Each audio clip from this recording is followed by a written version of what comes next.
Good morning, everybody. Welcome back to the installment of Scott's Selections here for Tuesday, June 15th. Before we get into today's play of the day, quick recap of what happened yesterday. We had a pretty tough loss in the NBA with the 76ers -3 and -115 on Bet Online.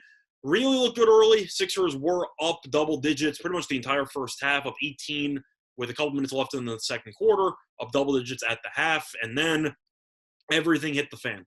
The Sixers couldn't hit a shot in the second half. They scored 62 in the first half, 38 in the second half, and Embiid ended up going 0 for from the floor after halftime. Made a couple free throws, but he was awful. Props to Atlanta for making some defensive adjustments, but anytime you take a spread and the team is up 18 points and then they fall apart and not only not cover, but to lose outright, that's a pretty bad collapse. That's what we had to deal with yesterday. So look for a bounce back winner here on Tuesday. And for the play of the day, we're going to be sticking with the NBA. It's going to be on the only NBA game between the Nets and the Bucks, taking place at around 8:30 p.m. Eastern Time.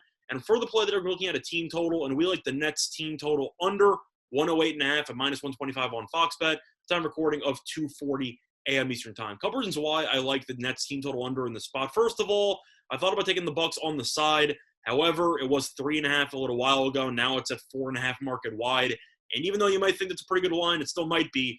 I didn't really want to chase much of the steam since the line opened up at 2, and I feel like getting in now would be a little bit too late to the party. But I do like this team total under for the Nets because there has been a lot of under money coming in. Total opened up at 219, now down mostly to 217. But there are a couple of 217.5s in there.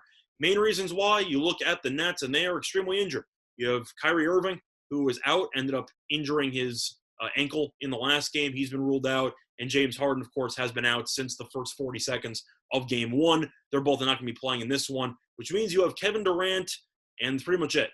Now, we saw what this Nets team would look like without Kyrie and Harden in the second half against Milwaukee in game 4, and that did not look too good. Ended up scoring just 48 points in the second half, and I do think that's a serious concern against Milwaukee. You look at the Bucks, and this team in the regular season ranked 10th in defensive efficiency rating, but in the playoffs, Milwaukee has the number 1 defensive efficiency rating of all the teams that are left, of course, in the postseason.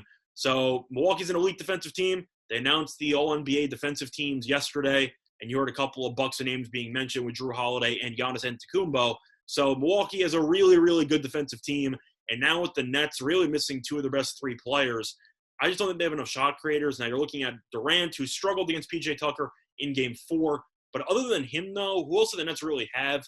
I don't want to hear Blake Griffin. I know that he can dunk the ball occasionally, but offensively, he does not have much talent. And if you've been watching him in the series, you can tell he really can't create anything off the dribble besides maybe a spot-up three-point shot. But you look at Joe Harris, he has not shot the ball too well in the series. Mike James is kind of a bit of a wild card because he takes a lot of, I'd say, ill-advised shots that sometimes go in. The point is, you're looking at the likes of Harris, James, and some other role guys to fill the void. I just don't see that happening. You look at the Nets in the last 2 games, including game 3 where Kyrie did play the entire time. The Nets have scored less than 97 points in each of the last 2 games. Scored 83 in game 3 and 96 in game 4. I can understand the Nets maybe getting a little bit of a boost from the home court, so maybe they'll get into the low 100s. But you have seen Milwaukee's defense clamp down against the Nets. Giannis and Brook Lopez done a great job with rim protection. And unless the Nets either go nuts from 3 or have a huge step-up game for one of their secondary players, I just think 108.5 is way too high. The Nets should probably finish somewhere where they've been, I'd say, hovering for the last couple of games. I think the Nets probably finish at around 104. Is that going to be enough to cover? Probably not. But at the end of the day, I do think the team total at 108.5 is still way too high. So that's why I'm going to be looking at that one before it moves down to 107 or even lower. So the play that, once again, here for Tuesday, June 15th, is going to be on the Nets team total under 108.5 and -125 on Fox Bet. Bye, everyone.